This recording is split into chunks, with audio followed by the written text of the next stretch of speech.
Hello everyone, welcome once again in my YouTube channel इनेके career academy. तो देखिए, अभी हम लोग क्लास 10th के इकोनॉमिक्स को पढ़ रहे हैं, जिसमें हम लोग चौथा चैप्टर पढ़ रहे हैं, वित्तीय संस्थाएं यानी फाइनेंशियल इंस्टीट्यूशंस। और पिछले वीडियो में हम लोग पढ़ चुके हैं वित्तीय संस्थाएं क्या होती है तथा सरकारी वित्तीय संस्थाएं, अर्ध सरकारी, सूक्ष्म वित्तीय संस्थाएं। और फिर वित्तीय संस्थाओं को हम लोग दो भाग में बांटे थे, राष्ट्रीय वित्तीय संस्थाएं और राज्य स्तरीय वित्तीय संस्थाएं। और उसमें कौन कौन मतलब जो महत्वपूर्ण एग्जांपल्स थे उसकी चर्चा हम लोग किए थे। साथ ही साथ हम लोग देखे थे भारतीय पूंजी बाजार और भारतीय मुद्रा बाजार क्या होता है। और आज के वीडियो में हम आपको मात्र एक वित्तीय संस्था के बारे में बताएंगे, और वो है भारत का सबसे प्रमुख वित्तीय संस्था, रिजर्व बैंक ऑफ इंडिया। तो आइए स्टार्ट करते हैं। तो सबसे पहली चीज, एक बड़ा इंपॉर्टेंट क्वेश्चन है, पूछा जाता है कि भारत का केंद्रीय बैंक कौन है। आपको याद रखना है, भारत का केंद्रीय बैंक कौन है? आरबीआई यानी रिजर्व बैंक ऑफ इंडिया। भारतीय रिजर्व बैंक ही भारत का केंद्रीय बैंक माना जाता है। तो देखिए, एक काफी इंपॉर्टेंट क्वेश्चन है ये कि भारत का केंद्रीय बैंक कौन है? आरबीआई। एक क्वेश्चन हुआ।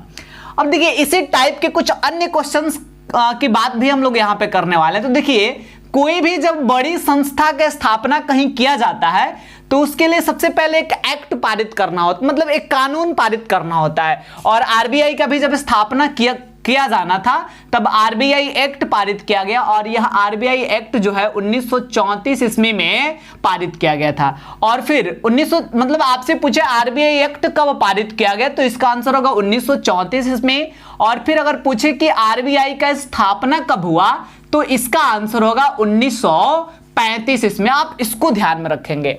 आए समझ में? अब चलिए कुछ और आगे चलते हैं। और देखिए, यहां कुछ और इंपॉर्टेंट ऑब्जेक्टिव क्वेश्चंस है जिसको हम समझते हैं। तो एक क्वेश्चन आपसे पूछा जाता है कि भारत में फाइनेंशियल ईयर क्या होता है, यानी भारत का वित्तीय वर्ष क्या है, ये जो है आपसे कभी कभी पूछ लिया जाता है। तो आप यहां सतर्क रहेंगे कि भारत का फाइनेंशियल ईयर जो है 1 जनवरी से 31 दिसंबर तक नहीं होता। जनरली हम लोग मतलब ईयर स्टार्ट करते हैं जनवरी से और एंड करते हैं दिसंबर में, लेकिन फाइनेंशियल ईयर जो होता है उसको स्टार्ट किया जाता है 1 अप्रैल से और इसका एंड होता है 31 मार्च को। आप देखे होंगे कि 31 मार्च को बैंक वगैरह या कोई भी वित्तीय संस्था बंद रहती है, या मार्च में बैंक स्लो कार्य करती है, बिकॉज बैंक में जो क्लोजिंग अकाउंटिंग ईयर जो होता है, बिकॉज अकाउंटिंग ईयर क्लोज होता है उस समय, तो सारा बुक्स ऑफ अकाउंट्स को मतलब उसका लेखा जोखा जो है बैंक या किसी भी वित्तीय संस्था के द्वारा किया जाता है, जिसके मार्च में सब मतलब एक्टिविटीज थोड़ा स्लो चलता है। तो यहाँ पे आपको जानना था कि फाइनेंशियल ईयर जो है यानी वित्तीय वर्ष ये होता है 1 अप्रैल से 31 मार्च तक। तो इसको हम अकाउंटिंग ईयर भी जनरली कह सकते हैं। आए समझ में? अब देखिए, यहाँ पे एक और इंपॉर्टेंट ऑब्जेक्टिव क्वेश्चन है, और ये क्या है, पूछा जाता है आपसे कि भारत का कॉमर्शियल कैपिटल कहां है। भारत का कॉमर्शियल कैपिटल या फाइनेंशियल कैपिटल भी कह सकते हैं, आप इसको व्यावसायिक राजधानी कहेंगे। भारत का व्यावसायिक राजधानी कहां है, ये आपसे क्वेश्चन पूछ देता है इसी चीज को कि भारत की वित्तीय राजधानी कहां है। तो आपको याद रखना है कि भारत मतलब नई दिल्ली जो है, न्यू दिल्ली, ये केवल भारत का पॉलिटिकल कैपिटल है, यानी भारत की राजनीतिक राजधानी है। लेकिन व्यावसायिक और वित्तीय राजधानी की बात करें तो ये है मुंबई, यानी मुंबई भारत का कॉमर्शियल कैपिटल, या हम इसको कह सकते हैं व्यावसायिक या वित्तीय राजधानी भारत का कहां है? मुंबई है। तो देखिए, कितने क्वेश्चन हम लोग क्रिएट कर लिए। आपसे पूछा जाएगा कि भारत का केंद्रीय बैंक कौन है, तो reserve bank of India. Reserve bank of India का जो एक्ट था यानी आरबीआई एक्ट कब पारित किया गया? 1934 ईस्वी में। फिर आपसे पूछा जाएगा कि रिजर्व बैंक ऑफ इंडिया की स्थापना कब हुआ, तो ये हुआ था 1935 ईस्वी में। भारत में फाइनेंशियल ईयर यानी वित्तीय वर्ष कब से कब तक होता है? 1 अप्रैल से 31 मार्च तक। और फिर लास्टली भारत का व्यावसायिक या वित्तीय राजधानी कहां है, तो हमारा आंसर होगा मुंबई। अब आइए हम स्टार्ट करते हैं। यहां हमें जानना है आरबीआई के बारे में, थोड़ा सा हम लोग समझे कि इसका स्थापना कब हुआ था या कैसे।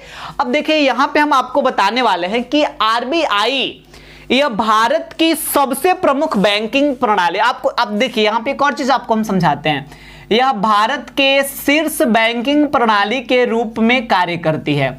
यानी टॉप बैंकिंग सिस्टम, शीर्ष बैंकिंग प्रणाली के रूप में कार्य करती है आरबीआई। इतना ही नहीं, आरबीआई को बैंकों का बैंक भी कहा जाता है। आरबीआई को कहा जाता है कि ये तो बैंकों का बैंक है। आया समझ में? तो इतनी बड़े बड़े उपाधि इसको क्यों दिया गया, आखिर क्या कारण है? तो देखिए, इसके ऐसे इंपॉर्टेंट कार्य है, इतना महत्वपूर्ण कार्य को संपादित करता है, जिसके चलते इसको बैंकों का बैंक कहा जाता है, या इसको सब मतलब बैंकिंग सिस्टम में सबसे टॉप पे रखा जाता है। तो आइए स्टार्ट करते हैं हम इसके कार्यों को समझना। तो देखिए, बहुत सारे कार्य है आरबीआई के, लेकिन इसमें सबसे पहला और सबसे महत्वपूर्ण कार्य है नोट जारी करना। अब इसको आप समझेंगे बढ़िया से। आरबीआई जो है, इसका एक सबसे प्रमुख कार्य है नोट जारी करना, यानी इशूइंग द करेंसी। अब आप यहां पे थोड़ा सा केयर करेंगे। आरबीआई जो है, ये 1 रुपया के नोट को छोड़कर, 1 रुपया के नोट को अगर हम छोड़ दें, तो बाकी जितने भी कागजी नोट हैं, यानी पेपर मनी, इस सबको आरबीआई के द्वारा इशू किया जाता है। जैसे 1 रुपया का नोट छोड़ देंगे तो 2 रुपया, 5 रुपया, 10 रुपया, 20 रुपया, 50 रुपया, 100 रुपया, 500 रुपया, 2000 रुपये, जितने भी नोट है, इन सारे नोटों को जारी करने का काम कौन करता है? आरबीआई करता है। अब आपके मन में सवाल आएगा, सर कि 1 रुपया के नोट को कौन जारी करता है, और फिर बहुत सारे सिक्के भी तो प्रचलन में है। कहने का मतलब यह है मेरा कि आरबीआई तो केवल नोट जारी करती है, सिक्के नहीं, और नोट में भी 1 रुपया का नोट जारी नहीं करती है। तो देखिए, 1 रुपया के नोट को छोड़कर बाकी जितने कागजी नोट है आरबीआई जारी करती है, और 1 रुपया का नोट और फिर जितने भी सिक्के हैं, इन सबको भारत के वित्त विभाग द्वारा जारी किया जाता है। यानी हम कह सकते हैं कि जो भारत का फाइनेंशियल मिनिस्ट्री है, मतलब जनरली भारत सरकार के द्वारा सिक्कों और फिर 1 रुपया के नोट को जारी किया जाता है। आया समझ में? अब देखिए, इसका दूसरा कार्य है कि ये सरकार के बैंक के रूप में कार्य करती है। यानी आरबीआई जो है गवर्नमेंट ऑफ बैंक, ये सरकार के बैंक के रूप में कार्य करती है। कहने का मतलब ये, आप सोचिए खुद से, जैसे हम लोग को जब मतलब अपने सेविंग के अमाउंट को डिपॉजिट करना होता है, जमा करना होता है, तो जनरली हम जाते हैं कॉमर्शियल बैंक्स में।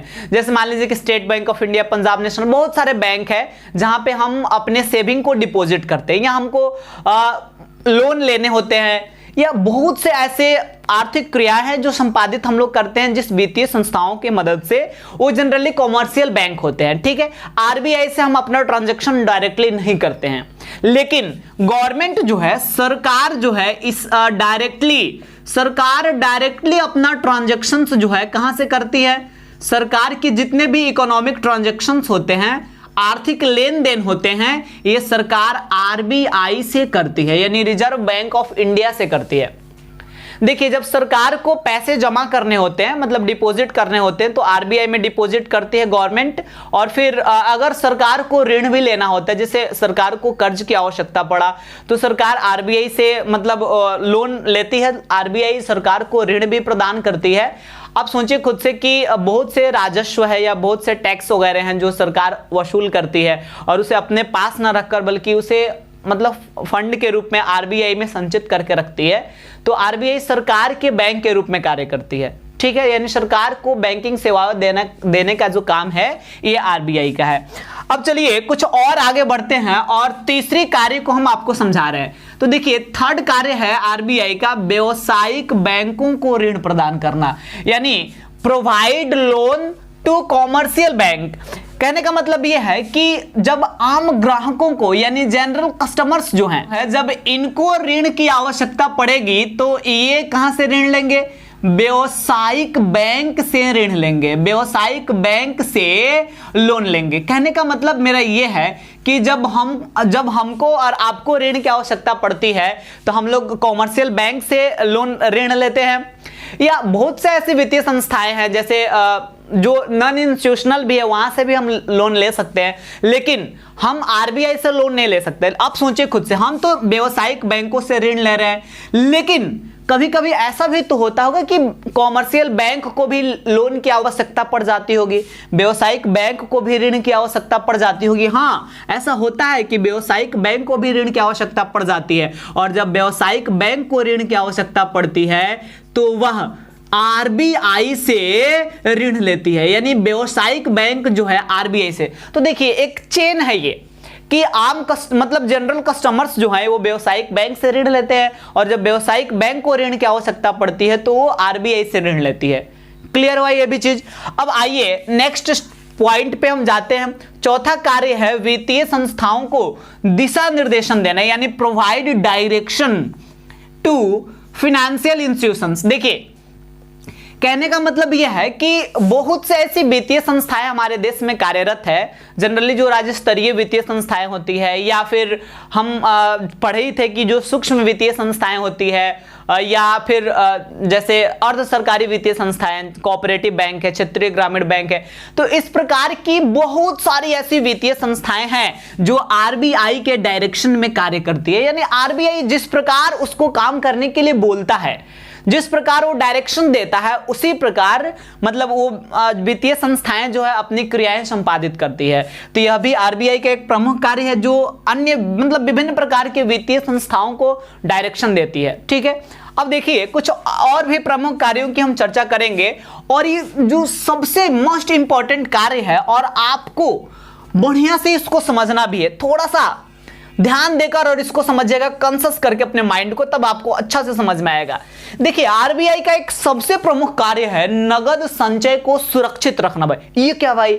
To protect the cash reserve. तो सबसे पहले तो सर आप ये समझाइए कि नगद संचय क्या होता है भाई, यानी व्हाट इज कैश रिजर्व। अगर ये हमको समझ में आ गया तो फिर हम समझ जाएंगे कि हाँ इसी को सुरक्षित रखती है आरबीआई। तो आइए समझते हैं इसको, ध्यान दीजिएगा।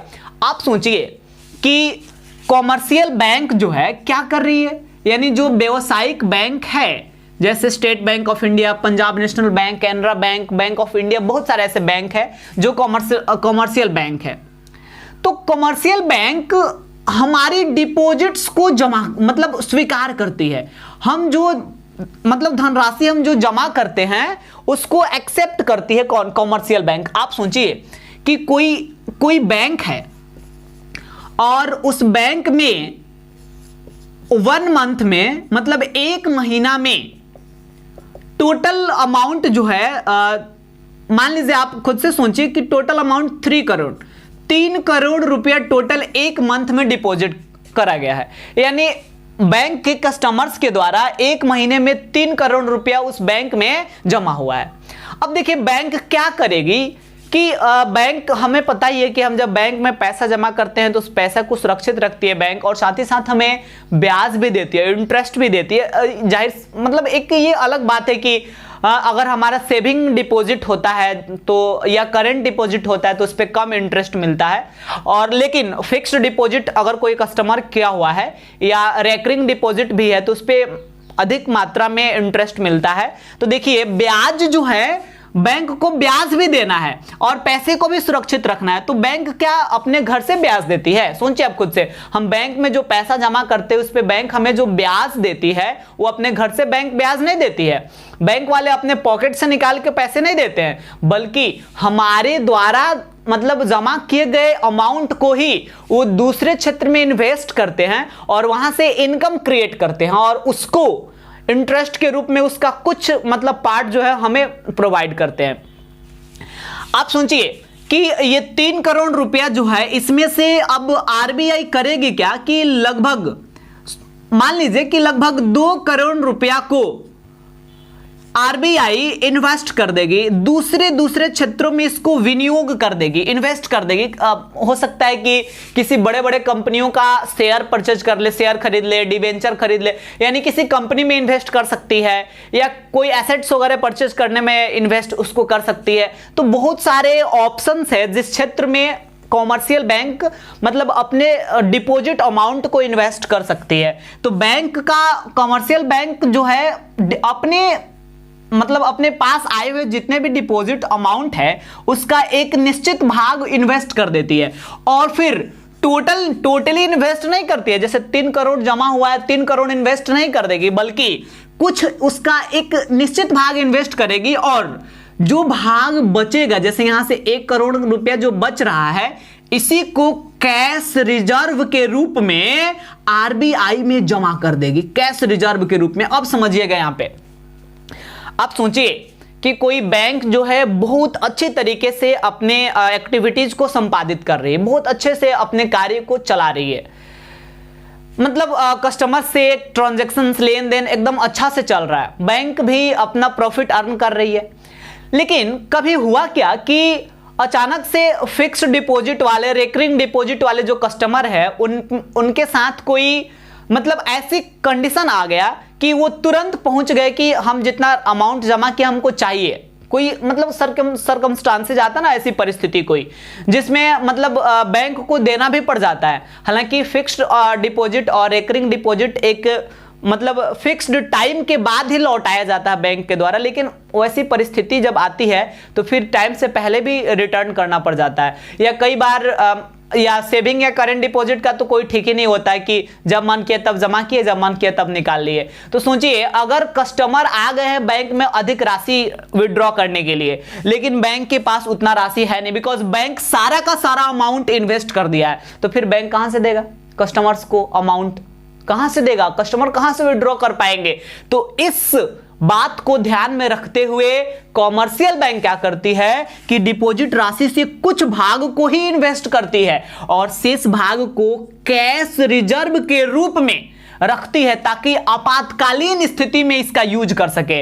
और इसे कैश रिजर्व के रूप में बैंक कहां जमा कर देगी, आरबीआई में, यानी रिजर्व बैंक ऑफ इंडिया में इसे जमा कर देगी और आरबीआई इस कैश रिजर्व को यानी नगद संचय को सुरक्षित रखने का कार्य करेगी।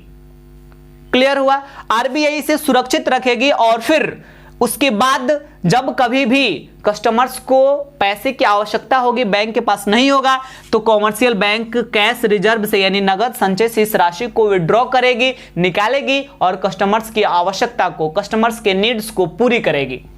क्लियर हुआ ये चीज। आज के वीडियो में हम आपको समझाएं आरबीआई का स्थापना कब हुआ, कुछ और भी इंपॉर्टेंट ऑब्जेक्टिव पॉइंट्स को देखें और साथ ही साथ आरबीआई के प्रमुख कार्य जो थे, कौन कौन से मुख्य कार्य को संपादित करती है, ये हम लोग समझे। तो आज के वीडियो में हम इतना ही रहने देंगे। अगले वीडियो में हम आपको बताने वाले हैं कॉमर्शियल बैंक के बारे में, दैट कॉमर्शियल बैंक क्या होता है, कॉमर्शियल बैंक का नेशनलाइजेशन कैसे होता है, यानी व्यावसायिक बैंकों का राष्ट्रीयकरण कैसे होता है, इसको हम समझाएंगे और साथ ही साथ कॉमर्शियल बैंक के कौन कौन से कार्य है, इस चीज को हम जानेंगे।